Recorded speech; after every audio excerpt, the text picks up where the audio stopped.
How do we start? Hey guys. Hey, what is up, guys? Hey guys, my name's Logan, or Cream Tag, and today I'm here with Ali and his beautiful BRZ. And today what we're going to be doing is we're going to be going through all of the cars that I've owned, and we're going to be ranking them best to worst.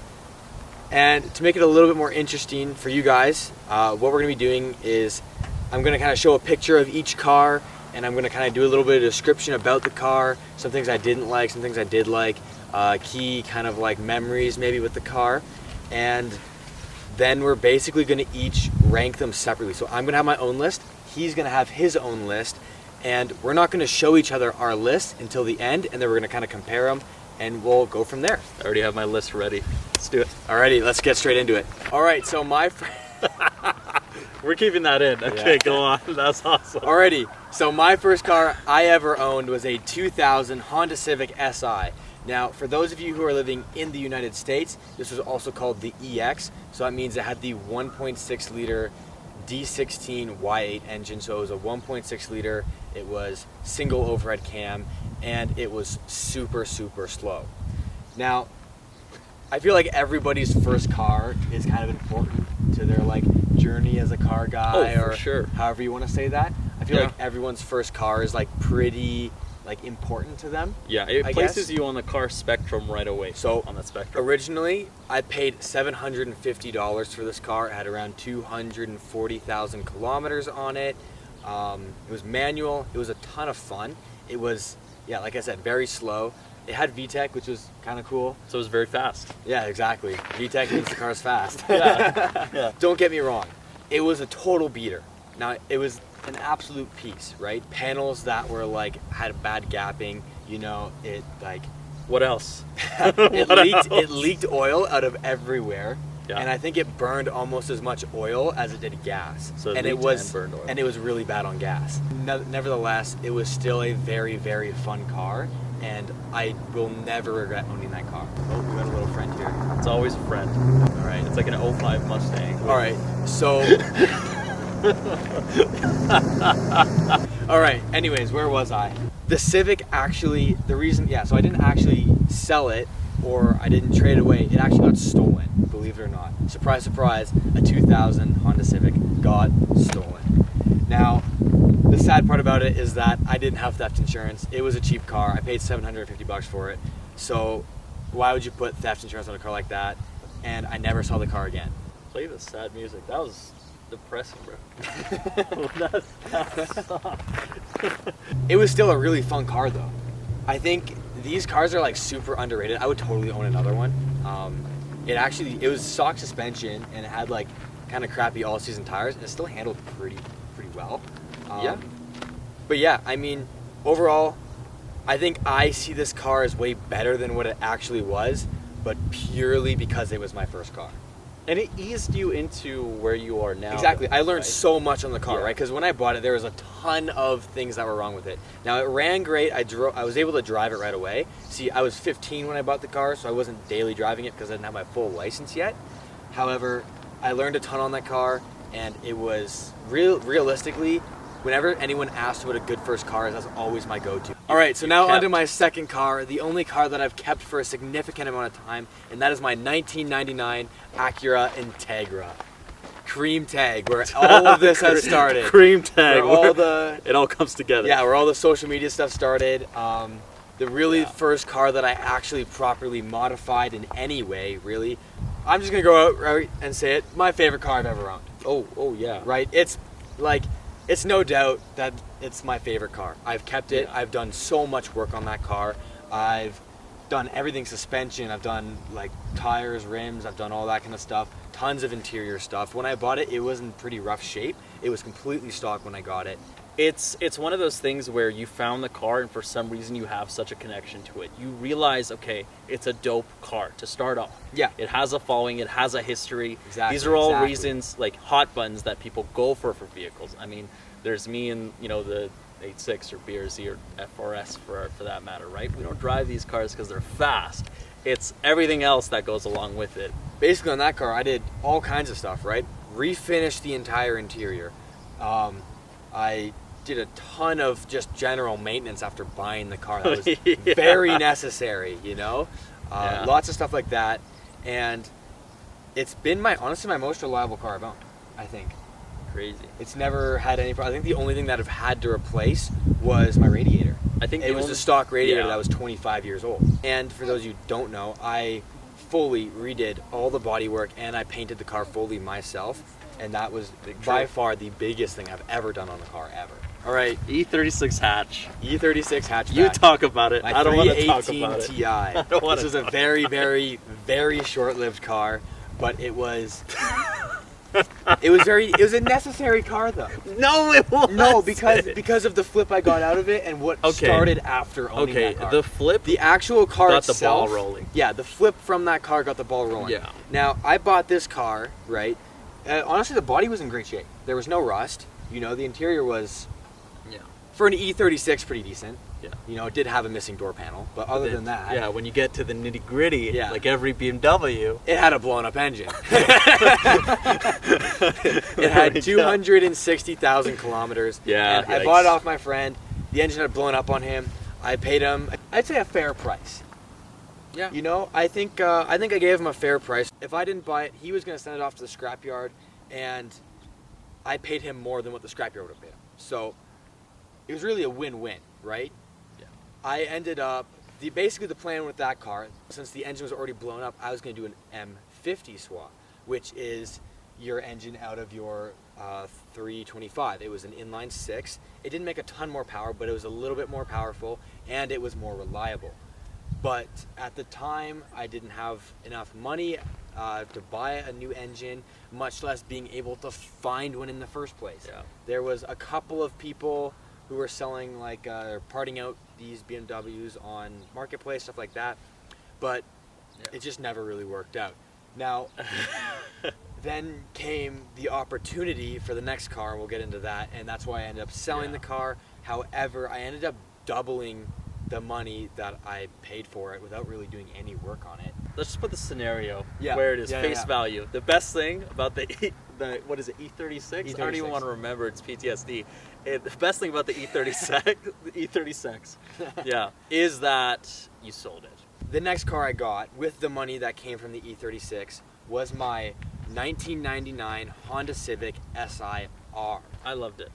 It was a really fun car. I loved it. And for those of you who don't know, in Canada, we're from Canada, right? In Canada, we have the SIR. In the States, the equivalent is the SI. So the EM1 is the chassis code for that car. Now, these cars go for quite a bit more than their counterpart in the United States would go for, purely because of the SIR badging.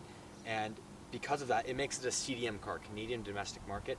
That particular car wasn't sold anywhere else in the world. It was only in Canada, so there wasn't very many of them. It came with the B16, and it was pretty peppy. It was fun. For a Honda Civic, it was fun. pretty quick. It was pretty fun. Basically, I paid a stupid, ridiculously low price for that car. It was a random barn find. Yeah, it was a Really? barn find, exactly what it was. It had been That's great. sitting for like 8 years, right? All I had to do was just replace the timing belt, I changed the oil, and replace the battery, and that was it. That's all I did. Started on the second crank right away, instantly started, and it was actually pretty reliable. It drove great. It got very good gas mileage for what it was. The interior was so nice. The interior was immaculate It was because nice. it just sat for so long and everything was like sealed up. Yeah. Now, the one downside to the car was the paint. It sat underneath a tree, and the sap from the tree got all over the paint. It wasn't cleaned ever, right? Ever. The clear coat was gone, to put the least. I spent a lot of time polishing it, and it actually looked fairly good by the time I sold it. Yeah, it was but great. It still wasn't perfect. I was a little heartbroken when you sold it, but Yes, but the trade I got out of it was more than worth it. let's talk about that. On to the next car. This was my 1990 Honda Civic EF hatchback. It was nice. I liked it because of how unique it was. Yeah. I really liked it. I don't think I ever drove in it with you, so I don't know. I don't think that's the. Yeah, I don't know what the driving experience is. You can talk a lot about that, but from the outside, I was like, "What is that?" Now, what made this car special wasn't necessarily how old it was or how unique the actual car was itself or anything like that. What made it unique was the B18 B1 engine that had been swapped into it. So it had an Integra engine in a car that weighed 2,100 pounds from factory, right? Maybe even lighter. So very light car, bigger engine. It was quick for a Honda Gets. It was fairly quick. How's the interior? The interior was immaculate. Yeah. There was the one seat, the bolstering was ripped. Okay. But other than that, for 33-year-old interior, it was very, very good. It had a fully updated sound system, had a double din stereo, all this stuff, you know, had upgraded brakes, all this kind of stuff. It was really, really great, and it handled great as well. It was pretty peppy, and it was a fun little car. I really enjoyed it, and it's probably one of the most cars that I regret selling. I traded it for the SIR, but the guy didn't just give me the car, he also gave me a very sizable amount of cash on top. He actually gave me more cash with the car than I actually paid for the SIR. So I made an incredible flip off of that car, and I had a really fun time with it as well. It was a really great little car. The downside to this car is that it had a lot of electrical problems, as per comes with buying cars that have engine swaps in them. Yep. Up next was not the best decision in the world, I would say. This was my 1986 A60 Toyota Supra. It was a Mark II. It was a lot of fun, but it was rusty. It was very, very rusty, and I was daily driving this car. I was really sad when you got rid of it. I was so sad because it's a Supra. At the end of the day, it's a Supra, no matter what Supra you're looking at. They're all pretty iconic. I like them all. Seeing like clips of it on the highway and whatnot, it's dope because it's a Supra, but it needed a lot of work. It was like very a lot. rusty. There was holes, not in like super obvious places. No. As you'll see in the picture, it's actually really hard to spot in the picture, but it was very, very rusty. Yeah. And the picture that you see is after I spent multiple days respraying the car. Yeah, yeah. Right? It was a Supra with a catch. Yeah, exactly. Pretty much, there was a catch. Now, don't get me wrong. It was actually quite reliable as far as a car from the mid '80s goes. Yeah. It was quite reliable. Toyota. It was Toyota, There we right? go. So it's still reliable. I owned it during the winter. I drove it in the winter. I slid it in the winter. It was very fun to slide. Really, what it came down to, and the reason why I sold it, was I needed a car I could daily drive. I didn't really want to be driving my Integra on the road. I decided, of course, I'm not going to sell the Integra, so time to get rid of the Supra. Sold it for a fairly reasonable price for what the car was, the mileage and all that. It was manual, of course. All of my cars I've owned have been manual. Now, it was a good car, it just wasn't dailyable, especially in the winter. So I sold it, and I decided to buy a 1993 Toyota Celica. Celica was cool. It was cool. It was cool. However, finding parts for that is like finding Bigfoot. So This is true. it goes from being cool to, oh, well, now I'm driving with the front part, I think, was clapped. Yeah, so Right? the guy I Just had the bought it front. off of, the guy I had bought the car off of, he crashed the car on numerous occasions. Crazy. Which is Yeah. unfortunate. It was Unfortunate. nice. Other It was than that, nice. he was in very good shape. It was. You know, zero rust. Like, no rust at all. Yeah. It was in great shape, but the front end had damage. Half of the bumper was just not existent anymore. But then everything else was so good. Everything else was immaculate. The perfect. interior was perfect. It was actually perfect. It was very nice. Yeah. However, yeah, it was really fun. I drove it through the winter. I drifted it on a lake, which was really, really fun. Yeah. It handled beautifully in the snow, right? Because this is a car with rally in mind when it was being built. Yeah. It's going to handle well on, like, in conditions like that. It was great. It was a great car. It was great. It was a great daily too, honestly. Even though it was, Yeah.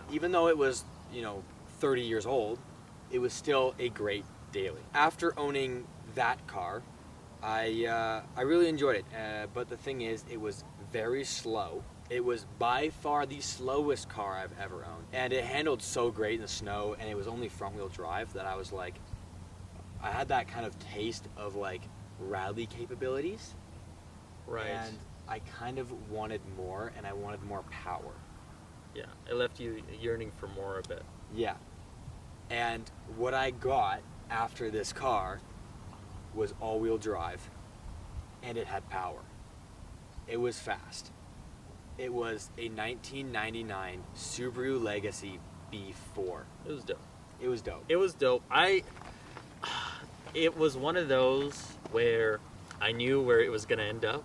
I knew where the story was gonna end, but we were at the beginning, and I was like, okay, all right, here we go. What's gonna happen? Body-wise, it was great.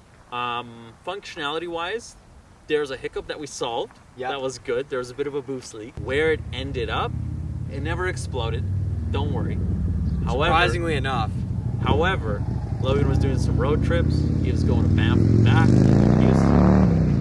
was nice. He was testing out the, if we solved the boost leak, because that was after you took it on a road trip after we solved that boost leak. So testing it out, power, it was great. Oh, it was fast. It was awesome. It was very fast. Yeah. The sequential turbos was great. Logan lives in fear. Logan lives in fear. Now, So basically what made this car different from your typical Subaru Legacy was that this version of the Legacy was only available in Japan. It was right-hand drive. It was JDM bro. It was JDM. Yeah. It was really fun. It had an EJ208, which is only ever available in that model of that Subaru, and it was only ever available in Japan. So we don't have a North American version of that engine, which is why it was so impossible to find parts for that car, which is another reason why I got rid of it. Difference between my Subaru and this Subaru is that my Subaru was very high mileage. It had 250,000 kilometers on it, on stock motor. And you don't know how it was treated. And I mean, you really don't know how it was treated beforehand. it came with a boost leak. It came with a boost leak. That's realistically why I sold it, because I knew that it wasn't going to. Every other car I've had, I would be able to considerably say that within the next couple of years or whatnot, it would increase in value. Any car that I ever consider selling, other than the Integra, the Integra is separate from that. Yeah. But all the other cars where I'm like, this will increase in value with my ownership. True. It won't diminish in value. That one's going to diminish significantly. It's too niche. That's the thing. It's too niche, It's and too it's niche. high mileage, right? So Yeah. the higher mileage it gets, the more problems it's going to have, and all of that crap. So that's basically the main reason why I decided to sell it. I actually got to a point where it was running and driving very reliably. Yeah. As reliably as a Subaru can be, of course. But it was fairly decent, and it was a lot of fun. It was very, very fast because it was twin turbo. I did not make profit off of selling this car. I probably made a deficit. I don't really know, because I actually made a direct trade, and that direct trade was for the car I own now in my current daily. And yeah. I hate it. But, okay, this is the thing about, and here's the photo. This is the thing about it. My 2003 Acura RSX. This is the thing about it. It's pink. Purple. I don't even want to look close. I see it and I turn away, and the car's sick. The car's great. Yeah. The car is great. The interior is immaculate. It's probably the cleanest interior I've ever had in a car. It's the thing where the moment, it's one of those where for me, the exterior for me gets me, but the moment that you actually change the color, make everything just a little bit more unison, the moment that it's not purple. It's ugly. And you might say, why the heck did you trade your JDM Subaru for a clapped RSX? And I have one word for you. It's worth it. Reliability. My RSX will start every single time I turn the key over. It will never have any problems. I'll have to do oil changes, and that is it. It just comes down to reliability. I wanted a car that I could daily drive, get into, start it, drive it comfortably, has good AC, heats well. That's really all it comes down to, is that. That's really it. Those are all the cars I've owned, all 9.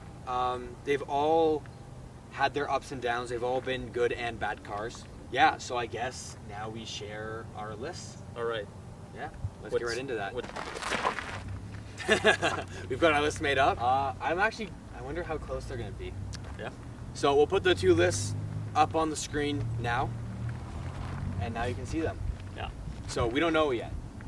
I think you probably both put the same thing for first. I put the Integra. I don't know. Integra was last for me. I'm sorry. Integra's obviously the first. Yeah. It's a lifer. It's one of those he's gonna keep forever. Yeah. It just makes sense. It's really.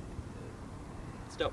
It's not arguable. It's really just the best car out of all of them. And what's the number 2? What's your number 2? My number 2, I put my EF hatchback, my 1990 Civic. Okay. With the V18 swap. I put the SIR. Yeah. I put the SIR. That's fair. For me, really it was really about like a back and forth between the SIR and the EF. The EF was more fun. The SIR was more reliable. They're both reliable, but yeah, the EF was just a more fun car to drive. Fair. And it broke necks. Fair. You can probably assume when I put third then, if I was back and forth between SIR and EF for me, I put SIR for third. SIR at third, okay. So what did you put third? I put Subaru third. Really? I put the Subaru third because it was beautiful. In acquiring it, having a little problem, fixing that problem. Yep. Right? Yep. For sure. And getting rid of it. The transition of owning it to not owning it was beautiful. It was just very nice. There wasn't, oh no, this is going on, or oh no, blah blah blah, or I loved the interior. I love the interior of that. The interior was quite nice. The exterior looked great too. Yep. It looked like one of those where if it had a good engine, right, like an engine with lower kilometers on it, I totally would have kept it. Not a boost leak, right? If you know it was taken care of, then realistically, if it was under 200,000 kilometers, I would have kept it. I really couldn't pick for number 4. I put my Civic SI, my first car, as number 4. Fair. And that's purely because of kind of like emotional value that car had for me. It was my the first car, yeah. the car that I didn't get to choose to sell. I didn't get to choose to get rid of it. Don't get me wrong, it was probably the best thing that happened for me in terms of my automotive journey because it means I got the Integra. If that car hadn't been stolen, I wouldn't have gotten the Integra. It was a Canon event. It was my Canon event. In terms of my number 4, yeah, I put the EF. Yeah, I put the EF hatch. That's fair. I put the EF hatch in number 4. I didn't put it as high as you did, only because I never was in it. I could only see it. Yeah, that's fair. Right? That's fair. And from the outside, it looked great. All the other cars I was in, I got to experience. Yeah. The EF, I knew it was great. However, I just didn't get to experience it, so that's why I have it just a little bit lower than you. And underneath that, for me, my number 5 is the RSX. Really? The RSX is there because it needs 2 things to be done to it, and then it can be in that top 3 category. For sure, for sure. It needs 2 things, but those things are just so that it's very frustrating for me. For me, I put my Celica at number 5. A Celica, okay. I think that's fair. It was a very reliable car. I never had any problems. It looked cool. It was sick. It was stock. It was worth a decent amount of money by the time I sold it. So you put the Celica at, what was it, number? At 5. 5? So I put my RSX at number 6. Dang, okay, the RSX number 6. So we're there in terms of, where the RSX should be placed. 5, 6, very close. For me, the number 6 was the Civic SI. Yeah. For me, that's a number 6. It was nice. I was kind of expecting it to be lower on your list than it was on mine. It was nice though. It was a nice. It was decent. Yeah. It wasn't perfect, but it was all right. Yeah. Yeah. Underneath, and all the body panels were there. That's true. And that leads to my number 7, which is the Celica. I had to put it in number 7 for me personally. Yeah. It's missing half of that front bumper. That's the thing. That's the thing. One's a full car, the other one's not a full car. So that's why I had to put your SI up there, just a little bit above it. That's fair. That's fair. For number 7, I put my Subaru Legacy. Okay. I just didn't like it. Like, I loved it, but I loved driving it. I hated owning it. I was always scared that something was going to happen. I was always stressing, is that another boost leak? Or why is it not making as much power as it should be right now? He's paranoid. He's scared. He's scared. He's seen all the memes online, and the memes are coursing through his head. He's driving fine, but in reality, he's in hell. Number 8, I put the Supra. I put the Supra because just objectively, the Celica just looks better than the Supra did. Yep. Right? In terms of really everything. Yep. They were both missing body panels, but one was just a little bit more TLC than the other, so that's why I had to put the Supra at number 8. What was your number 8? My number 8 was also the Supra. All right, that makes sense. It's low tier. It's got to be. And it's unfortunate. We both have the same number 9, which is... You guessed it. The E36. Come after me, the BMW car that boys. I never drove. The car that was always blown up. Now, keep in mind, if I had successfully gotten It would have another been engine, great. if I had been able to swap it, it would have been way higher. It probably would have been in top 3 for me. So yeah, that's kind of the list. I think we're mostly similar. I think you put the only really big difference was the Subaru. I think the Subaru, yeah. But other than that, everything's pretty similar. And maybe the Celica. I think you put the Celica significantly lower than I did. I put the Celica lower and I put the Subaru higher. Yeah. But I mean, other than that, pretty similar. I mean, they're all good cars on their own. Thank you guys so much for watching. I hope you found this video interesting. We found it really fun to make. It was great. I would love to be able to do stuff like this again in the future. If you guys love seeing videos like this, let me know down in the comment section below. Remember to like, comment, and subscribe, and turn on that post notification bell for weekly videos just like this one. I post all kinds of stuff. I do stuff like this, everything, right? I do vlogs, all that sort of stuff. So yeah, make sure you guys hit the subscribe button, and I'll see you guys next Sunday when I upload next. Thank you guys so much for watching. I'll see you next week. Peace.